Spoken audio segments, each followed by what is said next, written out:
10 years ago, the Chicago elite called me the worst gold digger of the decade for taking a $2 million check and abandoning my newborn. They never knew it was ransom money. Tonight, my security alarm blared. Standing outside in the freezing rain was a drenched 10-year-old boy with eyes just like his billionaire father, clutching a decrypted flash drive. "Hello, Mother," he said flatly. "I wiped their servers before I left." Hello to all our wonderful listeners at Violet Revenge Stories. We want to be completely transparent with you. YouTube has demonetized our channel, leaving us without the budget to keep operating and paying our hardworking staff. If you enjoy today's story, please consider supporting us with just $1 so our team can pay their living expenses and continue creating these revenge stories for you, which you can do by scanning the QR code on your screen or clicking the donation link in the description or pinned comment. My name is Reese Carter, and this is my story. It was 2:45 in the morning when the perimeter breach alarm of my penthouse shattered the silence. I am a senior data analyst at Vanguard Nexus, a premier cybersecurity firm in the city, which means my home security system is not something you can simply buy off a shelf at a hardware store. It is military grade, wired directly into my personal servers, and designed to detect anomalies within a 500-foot radius. Anyone attempting to bypass the outer gate would normally trigger a localized lockdown and a direct alert to the precinct. Yet, the silent notification flashing red on my tablet indicated someone was already standing right outside my reinforced steel front door. I pulled my silk robe tight around my shoulders, grabbed the heavy tactical flashlight from my nightstand, and approached the entryway with measured steps. The security feed monitor flickered to life. I expected to see a team of corporate fixers sent by a rival firm, or perhaps a desperate debtor who had somehow bypassed the concierge. Instead, the high-definition lens captured a small, drenched figure standing perfectly still. I disengaged the 4 biometric deadbolts and pulled the door open. The freezing autumn rain lashed against the balcony windows of the corridor, but the boy standing in my hallway did not shiver. He was 10 years old. He wore a dark, heavy, waterproof backpack that seemed much too large for his narrow frame. His eyes, cold, calculating, and piercingly familiar, locked onto mine without a single trace of hesitation.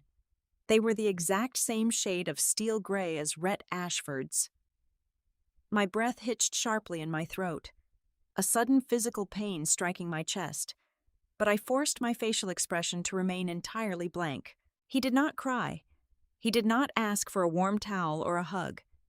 Instead, he reached into his soaked jacket pocket and pulled out a damp piece of paper. He held it up for me to read under the dim hallway lights. It was a printed document, displaying my current residential address, my legal name change, and my classified social security number.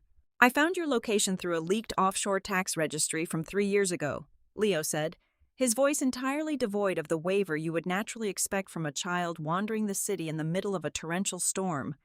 "May I come in?" I stepped aside, letting him walk into the foyer. He kicked off his wet shoes with mechanical precision and placed his dripping backpack on the marble floor. I was looking at my biological son, a boy I had not seen in person since the day I was forced to walk away from the maternity ward. The desperate urge to break down, to fall to my knees and frantically apologize for the past 10 years of absence, screamed in the back of my mind, but I am a professional who deals with hostile variables and psychological warfare on a daily basis.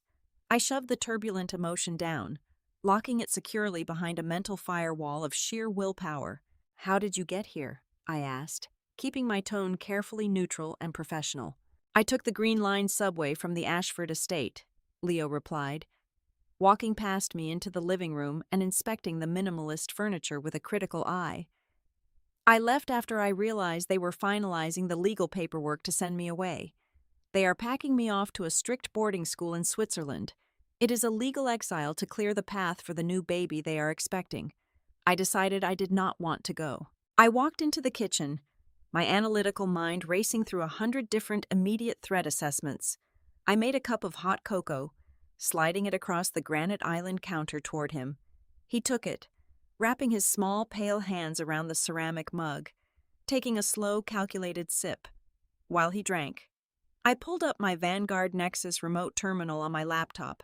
I rapidly accessed the municipal traffic cameras and the hacked closed-circuit feeds of my building's perimeter. I needed to be absolutely certain he had not been tracked by Rhett's elite private security detail. The feeds were clear. He had somehow slipped through the cracks of a billionaire's heavily guarded fortress, completely unnoticed. I turned back to him, ready to ask what his grand plan was. But he was already unzipping his waterproof backpack. I expected to see stuffed animals, comic books, or perhaps some ridiculously expensive cashmere sweaters packed in a hurry. Instead, Leo pulled out a heavy matte black solid-state drive and placed it squarely on my glass coffee table with a heavy thud. "I did not come here for a tearful family reunion," Leo stated, his gaze locking with mine once again. "I know exactly who you are, and I know exactly what you do at Vanguard Nexus. This drive contains the encrypted internal financial ledgers of the Ashford conglomerate. I want you to crack it."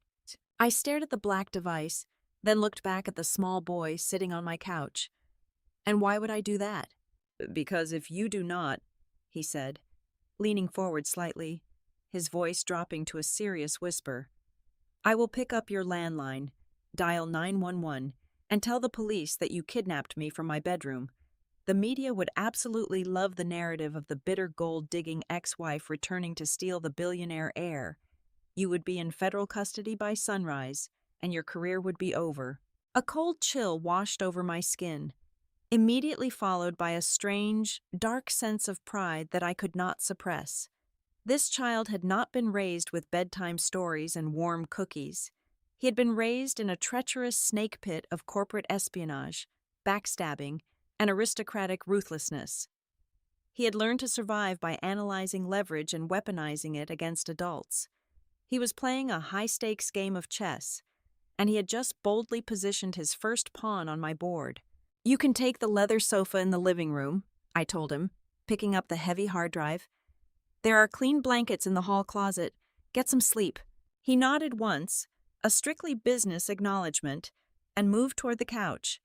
I carried the encrypted drive to my workstation, plugged it into a heavily isolated sandbox environment, and cracked my knuckles.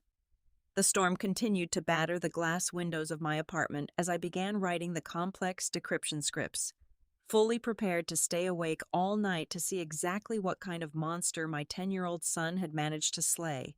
The decryption software hummed in the background, a relentless digital heartbeat echoing through my quiet apartment. The progress bar crawled forward, sitting stagnant at a mere 15%, indicating the sheer complexity of the military-grade encryption Leo had somehow acquired. Sitting in the artificial blue glow of my multiple monitors, I poured myself a second cup of black coffee. The silence of the room, broken only by the rhythmic drumming of the storm against the glass, dragged my mind backward. It pulled me down into the dark abyss of a past I had spent exactly 10 years trying to systematically dismantle. A decade ago. My marriage to Rhett Ashford was not the grand fairy tale the Chicago Society columns painted it to be. It was a hostile takeover masked by a lavish wedding. I was a complete outsider.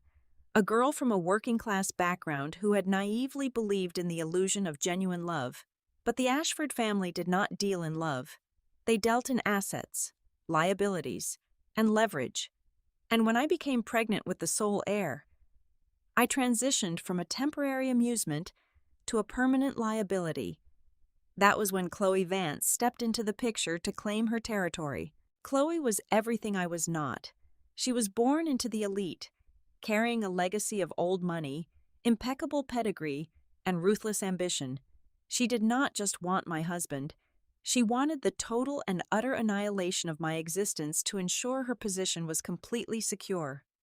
She was the invisible hand that orchestrated a devastating financial frame up against my parents' small logistics company. Suddenly, my family was facing a barrage of fabricated fraud charges, engineered with such lethal precision that no defense attorney would even touch the case without a massive retainer we simply could not afford. My parents were looking at 20 years in federal prison for crimes they did not commit. The most crushing blow did not come from Chloe's malice, but from Rhett's calculated silence. I confronted him in his sprawling mahogany office, heavily pregnant, crying, and begging for his intervention. He looked at me with those cold, steel-gray eyes, the exact same eyes currently resting on my sofa, and offered no sympathy. He knew exactly what Chloe had done. He had seen the fabricated paper trail and recognized her signature tactics. But Chloe's family was offering a massive corporate merger, a consolidation of wealth and power that would make the Ashford conglomerate completely untouchable in the global market, given the choice between a lucrative empire and the mother of his unborn child. Rhett did not even blink. "This is simply business. Reese," he had told me, his voice entirely devoid of emotion. "You need to understand your place in the larger picture." I was violently backed into a corner with absolutely zero leverage. Rhett's lawyers presented me with a contract that was essentially a death warrant for my soul. Option 1 was to take a $2 million cashier's check. That money would pay off the fabricated debts, save my parents from decades in a federal penitentiary, and cover my father's rapidly mounting medical bills. The cost was my complete surrender of parental rights, an ironclad non-disclosure agreement, and my immediate disappearance from the state. Option 2 was to fight an unwinnable war in a rigged court system. I would walk away with $0, be convicted as a co-conspirator in the fraud due to planted evidence, and give birth behind bars, only to have my son immediately thrown into the brutal foster care system. The Chicago elite branded me a heartless gold digger who sold her own baby for a fortune. They never understood the terrifying mathematics of survival. I signed the papers. I took the money. I swallowed the absolute agony of walking out of that hospital alone, the phantom cries of my newborn son echoing in my empty chest. But I refused to waste away in despair. I used every single penny of that $2 million to forge an entirely new identity. I immersed myself in the cold, logical world of information technology. I learned to code, to track, to infiltrate secure networks. I clawed my way up the corporate ladder at Vanguard Nexus, transforming myself from a helpless victim into a digital PEX predator. For 10 long years, I built a shadow network of informants, silently gathering data, monitoring their stock trades, waiting patiently for the perfect moment to strike the killing blow against the empire that destroyed my youth. A sharp beep from my terminal abruptly pulled me back to the present. The progress bar hit 100%, the heavy cryptographic lock shattered, and the raw data from Leo's hard drive spilled across my 3 massive monitors. I leaned in, my eyes scanning the endless rows of spreadsheets, offshore routing numbers, and shell company registries. I had braced myself for dirty secrets, perhaps evidence of Rhett's continuous infidelity or political bribery to secure building permits. But as my trained eyes analyzed the flow of capital, a cold shock rushed through my veins, freezing me in my chair. This was not a file on cheating. This was a master ledger for a highly sophisticated international money laundering syndicate operating right under the noses of federal regulators. And the most terrifying part was the digital signature and authorization codes attached to every single illicit transaction over the past 5 years. They did not belong to Rhett. The primary architect funneling hundreds of millions of dollars out of the Ashford corporate charities and into untraceable Cayman Island accounts was none other than Chloe Vance. The woman who had engineered my destruction was quietly gutting the Ashford empire from the inside out, preparing her own massive exit strategy. I looked over my shoulder at the sleeping 10-year-old boy on my couch. The game had just changed entirely, and for the first time in 10 years, I was holding all the winning cards. The sun rose over Chicago, casting long, sharp shadows across my living room floor. I had not slept a single minute. My screens displayed a frantic digital frenzy emanating from the Ashford estate. Through the back doors I had established over the years, I monitored their internal communications. Rhett was bleeding panic, though he tried to hide it beneath layers of encrypted corporate directives. He had discovered his son was missing, along with the heavily guarded master drive. But there were no police sirens wailing through the city streets. There were no amber alerts flashing across highway billboards. Rhett was absolutely terrified of exposure. Calling law enforcement meant risking a federal probe into his private servers. Instead, he deployed his shadow army. I watched as black tactical SUVs flooded the grid, his private security contractors tearing the city apart block by block, searching for a 10-year-old boy carrying enough digital dynamite to level their entire dynasty. The faint rustle of the leather sofa broke my concentration. Leo sat up. He did not rub his eyes or stretch like a normal child waking up in a strange environment. He simply adjusted his shirt, swung his legs over the edge of the couch, and walked straight toward my workstation. He stood beside my chair, his sharp gray eyes instantly scanning the cascading lines of decrypted financial data on the center monitor. He was analyzing it like a seasoned forensic accountant. "So you cracked it," Leo stated, his tone strictly transactional, lacking any trace of morning grogginess. "I did," I replied, crossing my arms. "And I found Chloe's hidden offshore pipelines. She is draining the primary corporate accounts," he said, pulling up a secondary chair and sitting next to me as if we were preparing for a board meeting. I started noticing discrepancies in the internal charity ledgers 3 months ago. The money was being routed through dummy corporations in Eastern Europe before disappearing into the Caymans. She has been stealing from the family for 5 years. That is why they suddenly accelerated the boarding school paperwork. They framed it as an elite educational opportunity, but it was an exile. Chloe needs the only remaining legitimate heir out of the country and entirely isolated so she can liquidate the remaining liquid assets before the new baby arrives and complicates the legal trust structures. Before I could respond to his chillingly accurate assessment, the main proximity alarm on my desk flashed a brilliant, pulsing red. The security feed from the ground floor lobby flickered, revealing 4 men in tailored black suits stepping out of a private elevator. They moved with the aggressive, synchronized precision of ex-military operatives. Rhett's private extraction team had found us. They must have triangulated a brief spike in the decryption software's data handshake. "They are here," Leo said, his voice dropping slightly, though he did not physically recoil. I stood up, smoothing the wrinkles out of my slacks. "Stay exactly where you are." I did not panic. I did not attempt to flee down the fire escape like a terrified victim. I walked directly to my reinforced front door, disengaged the heavy biometric locks, and threw it wide open just as the lead operative raised his fist to knock. He froze, clearly surprised by my offensive maneuver. He reached inside his jacket, a clear intimidation tactic, but I immediately raised my tablet, displaying a live feed of their faces intercut with their personal federal identification files. "Before you pull out whatever weapon you have concealed in that tailored suit," I said, my voice echoing coldly down the marble corridor, "you should know that the Vanguard Nexus active security matrix is currently recording your biometric data, your vocal signatures, and your concealed carry silhouettes. This feed is directly linked to an off-site encrypted server. If you step 1 inch over my threshold without a federal warrant, my system will automatically dispatch your exact identities, along with your illegal intrusion attempt, to the local precinct and the federal bureau. I will ruin your lives before you even draw your weapons. Step back." The lead operative's jaw tightened. He glanced at the blinking red light of my hallway camera, calculating the risk.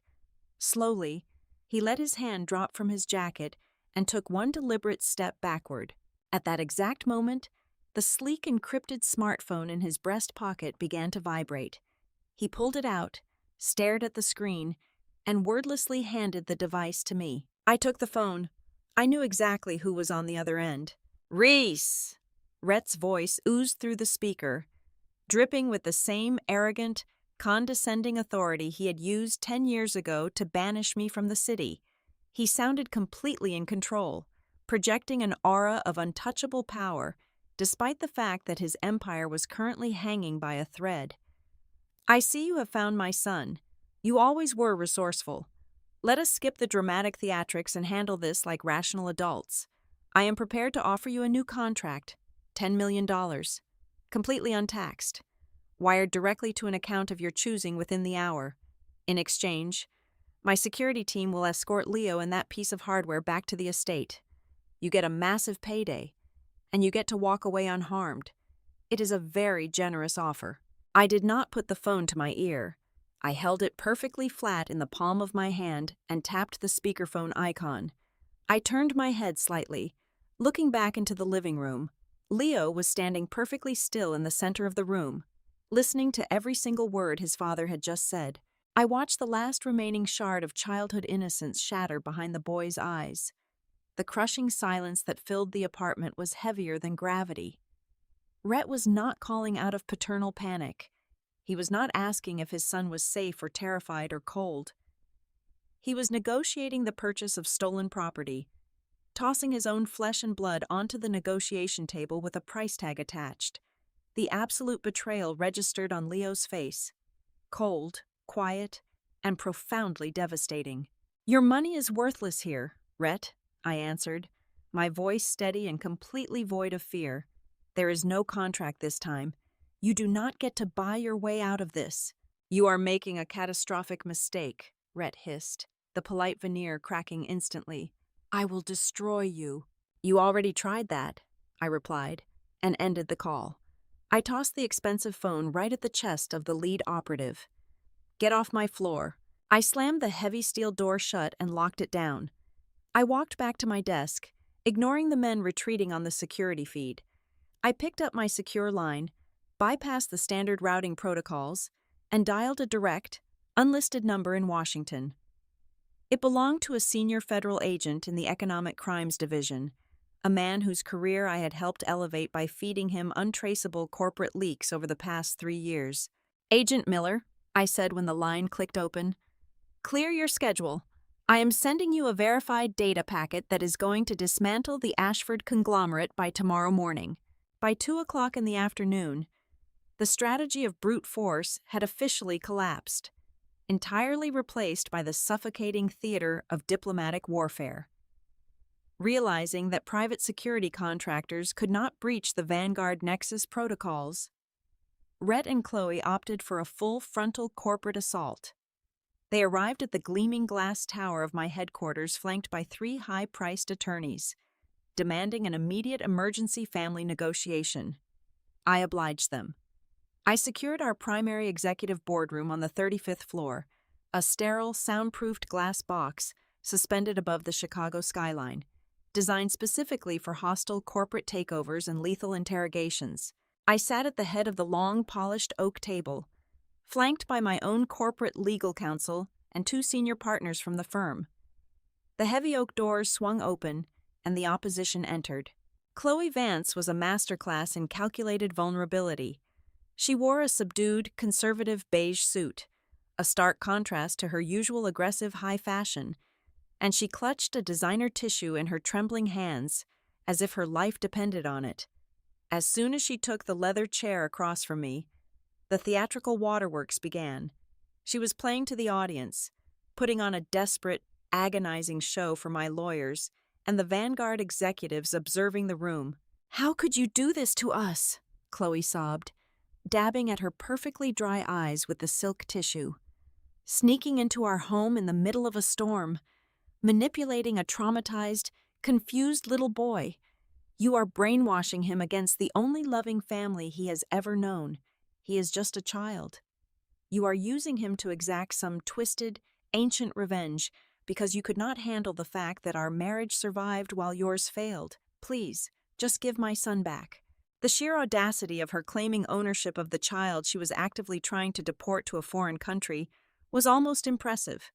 The room fell into a heavy, uncomfortable silence. My lawyers shifted slightly in their seats, clearly waiting for me to launch a defensive counterattack against the kidnapping accusations. I did not utter a single word of defense. I did not raise my voice, and I did not address her pathetic performance. Instead, I calmly picked up the remote control resting on the table, dimmed the overhead lights, and activated the massive interactive screen covering the entire back wall of the boardroom. The screen flared to life, casting a cold blue glow over Rhett and Chloe. I pressed a button, and a highly complex, anonymized data flow chart materialized. It was a beautiful, devastating web of financial architecture. "What you are looking at," I said, my voice cutting through the dark room with surgical precision, is the complete transactional history of the Ashford Global Charity Foundation over the past 5 years.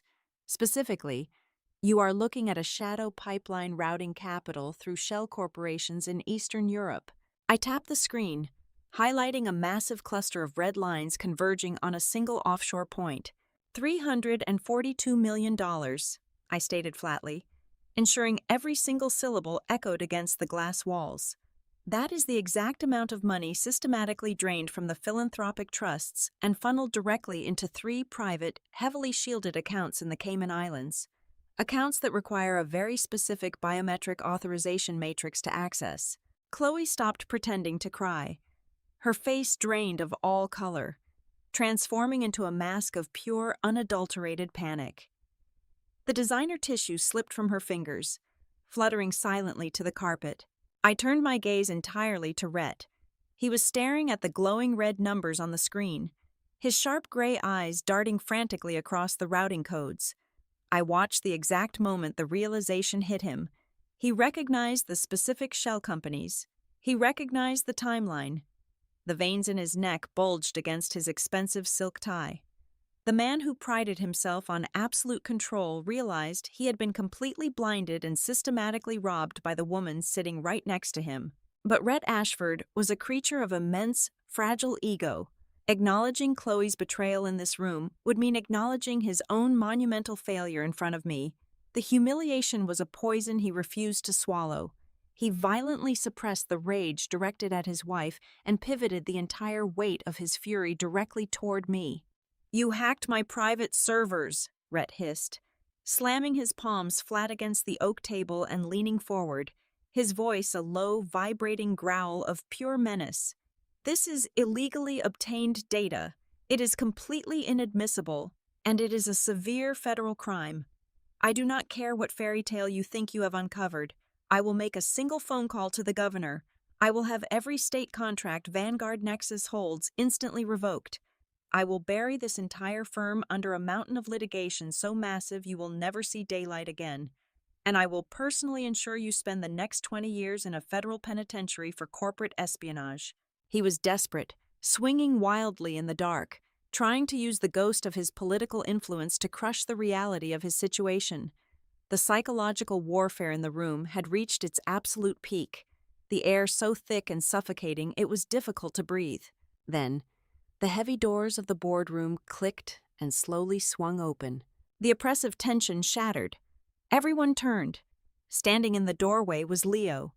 He was dressed in a sharp navy blazer, his posture impeccably straight, completely unfazed by the room full of hostile billionaires and aggressive corporate attorneys. Standing right behind him was a formidable woman in a gray suit, the most ruthless and expensive child advocacy litigator in the state, whom I had retained at dawn. Leo did not hide behind the lawyer. He stepped boldly into the room, his eyes scanning the space before locking onto his father. "She did not hack anything," Leo said, his voice ringing out clear and steady, devoid of any childlike hesitation.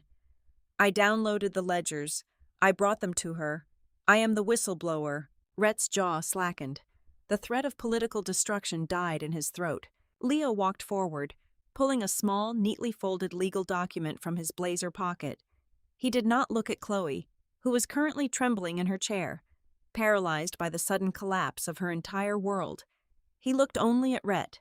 "Under Title 18, Section 1001 of the Federal Code, it is a felony to conceal illicit financial schemes," Leo stated, reciting the legal statutes with chilling accuracy. "My legal counsel has already drafted an affidavit. I am fully prepared to stand in a federal courtroom, under oath, and testify against you for severe parental neglect, reckless endangerment, and the deliberate concealment of corporate fraud. I have the digital footprint, the server access logs, and the physical evidence to prove everything." The room was completely paralyzed. Rhett Ashford, the untouchable titan of Chicago, physically crumbled. The rigid posture, the arrogant sneer, the aura of infinite power vanished, leaving behind a terrified, broken man staring at the monster he had accidentally created. "Leo," Rhett whispered, his voice cracking violently. The facade broke. He stood up, his hands shaking, and took a desperate, pleading step toward his son. "Leo, please, you are my son. I am your father. Let me explain." He reached out, trying to close the distance, trying to pull the boy into an embrace to salvage the shattered pieces of his dynasty. Leo stopped. He did not flinch, but he took one single, deliberate step backward, placing himself firmly out of Rhett's physical reach. The boundary line was drawn in stone. The 10-year-old boy looked up at the billionaire, his gray eyes reflecting nothing but absolute, freezing indifference. "You chose the money 10 years ago," Leo said, his voice entirely hollow of any affection or forgiveness.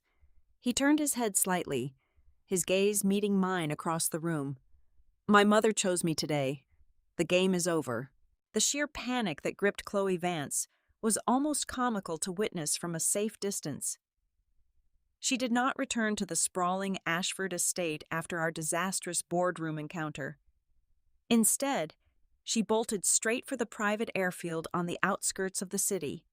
By 11 o'clock that night, she had frantically loaded 6 oversized designer suitcases onto a chartered Gulfstream jet, fully intending to disappear into the unregulated airspace over the Atlantic Ocean before the federal warrants could be drafted and signed by a judge. But arrogance makes entitled people painfully predictable. Thanks to the comprehensive data packet I had forwarded to Agent Miller hours earlier, the Federal Bureau of Investigation was already waiting in the shadows. As Chloe marched across the wet tarmac, screaming at the terrified ground crew to immediately clear the runway, a dozen unmarked black vehicles swarmed the plane from all directions. I was not there to see it in person, but my sources at the Bureau told me she completely lost her carefully crafted composure, thrashing and weeping uncontrollably in her wildly expensive silk blouse as federal agents slapped cold steel handcuffs on her wrists. Her luxurious one-way flight to the Caymans was permanently canceled, abruptly replaced by a complimentary ride in the back of a government van to a sterile federal holding cell downtown. The next morning, the American financial press ripped the Ashford dynasty to absolute shreds. By 6 o'clock, every major television news network and digital publication was running massive breaking headlines about the charity fraud scheme and the highly sophisticated international money laundering syndicate. When the opening bell finally rang on Wall Street at 9:30, the Ashford conglomerate stock did not just drop, it went into an absolute, catastrophic freefall. It lost 42% of its total market value within the first 45 minutes of trading, wiping out billions of dollars in a matter of seconds. The board of directors held an emergency closed-door meeting and immediately ousted Rhett from his position as chief executive officer, freezing all of his corporate assets and permanently locking him out of his own gleaming glass headquarters. The supposedly untouchable billionaire suddenly found himself completely radioactive. He was instantly abandoned by his high-powered political allies, dropped by his wealthy social circle, and relentlessly hunted by the Securities and Exchange Commission. The massive, formidable empire he had ruthlessly sacrificed his own flesh and blood to build was rapidly burning to the ground in record time. I was standing in the quiet sanctuary of my kitchen, peacefully sipping a freshly brewed cup of dark roast coffee, when my heavily encrypted private line rang. The caller identification displayed Rhett's number. I answered it. The arrogant, condescending growl he had wielded like a weapon for a decade was completely gone, entirely replaced by the frantic, breathless pitch of a cornered animal. He had just been subpoenaed by the Justice Department to testify in front of a federal grand jury. "Reese, please," he begged, the chaotic background noise of his crumbling office echoing loudly through the speaker. "You have to call off your federal contacts right now. Tell them the data was corrupted during the transfer. Tell them Leo made a terrible mistake. We can still fix this quietly. Think about our history together. We were husband and wife once. Think about the future of our son. You cannot let them completely destroy his legacy and his inheritance." I took a slow, deliberate sip of my hot coffee, truly savoring the rich, bitter taste, It was absolutely fascinating to observe how quickly powerful men resorted to weaponizing the very sentimental ties they had previously destroyed when their own personal survival was on the line. "You forgot one critical thing." "Rhett," I answered, my voice perfectly level, carrying the absolute, unshakable calm of a storm that had already passed. "I never hated you because you left me for another woman. People fall out of love every single day in this city. That is simply a fact of life. I hated you because you looked at me and your unborn son and saw absolutely nothing but disposable pawns to secure your own wealth. You casually traded our lives for a corporate merger, and now you are the pawn, and the board has just been swept." I disconnected the call immediately, completely cutting him off before he could utter another pathetic syllable. The emergency custody hearing took place exactly 3 days later in the downtown family courthouse. It was remarkably swift, completely stripped of the drawn-out, agonizing legal battles I had deeply feared 10 years ago.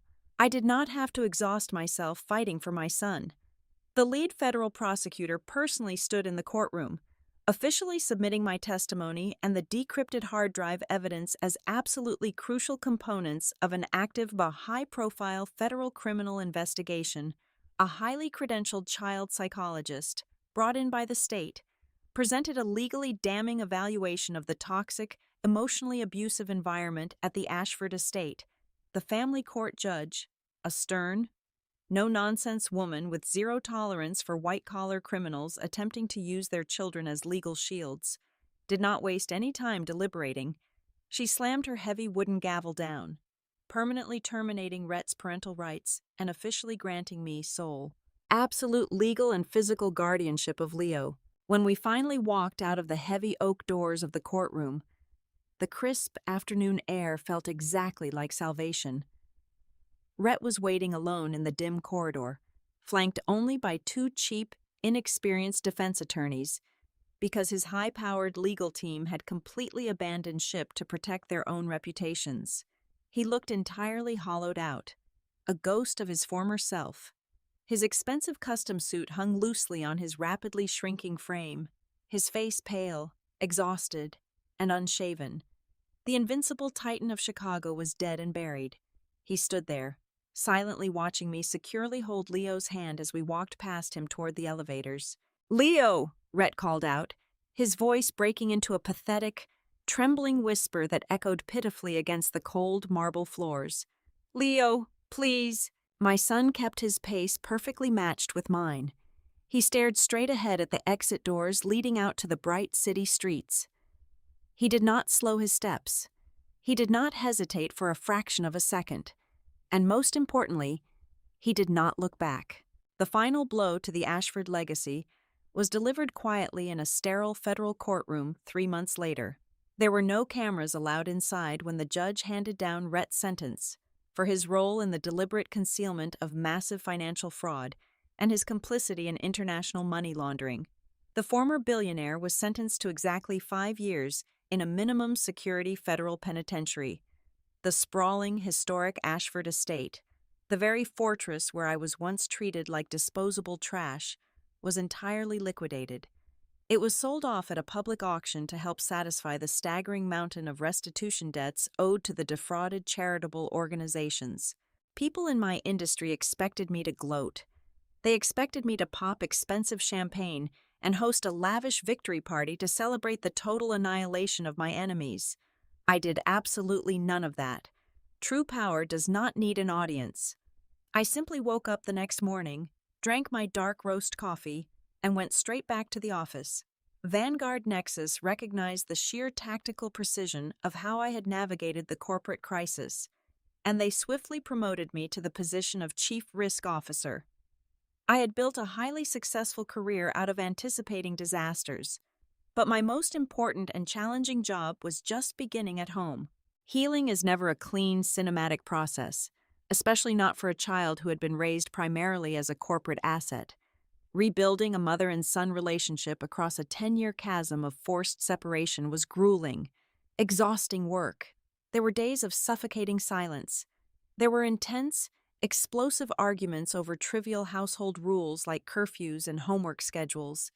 There were countless nights when Leo would wake up trembling in a cold sweat, trapped in nightmares about the sheer magnitude of his father's betrayal. During those dark hours, I did not force him to talk, and I did not smother him with aggressive affection. I simply sat on the edge of his mattress, remaining a quiet, immovable pillar of safety until his breathing finally slowed down. The breakthrough did not happen with a grand gesture. It happened in the mundane, quiet rhythms of a normal life. We went to the crowded local grocery store together, spending 20 minutes intensely debating the nutritional value of sugary breakfast cereals. We attempted to cook complex recipes from the internet, completely burned the food on the stove, and ended up eating cheap takeout pizza on the living room floor while laughing at our own culinary failure. Slowly, the rigid, tailored suits of the billionaire heir disappeared. Leo started wearing comfortable cotton t-shirts, baggy jeans, and scuffed athletic sneakers. He discovered the public basketball courts at the neighborhood park. He had to learn the chaotic, rough, and unwritten rules of street games, completely shedding the suffocating, aristocratic manners he had been forced to memorize. For the first time in his entire life, he was allowed to just be a completely normal, messy, and loud teenager. Exactly 1 year and 2 months after that freezing night, he showed up at my door. Leo walked into the kitchen and tossed a slightly wrinkled binder onto the granite counter. It was a standard family history project for his new middle school. He did not say a single word. He just grabbed an apple and walked toward his room. I opened the binder. I scanned the messy, handwritten pages detailing our current life until my eyes locked onto the front cover. Under the section designated for the student's legal name, he had not used the name he was born with.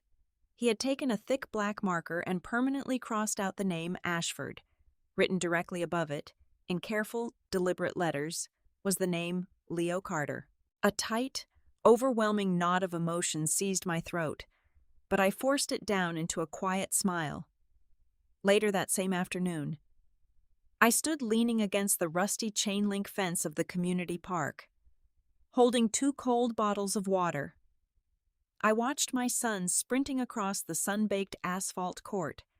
He was sweating, yelling out plays to his friends, and smiling with a genuine, unburdened joy that money could never possibly buy. Looking at him, bathed in the warm, golden light of the late afternoon sun.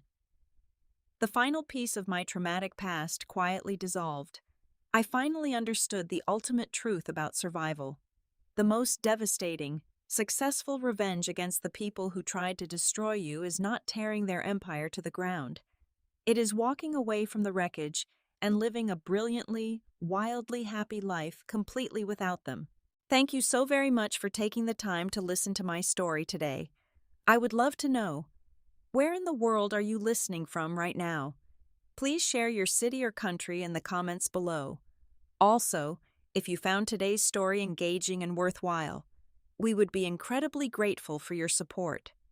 Since YouTube has turned off our channel's monetization, we completely rely on listeners like you.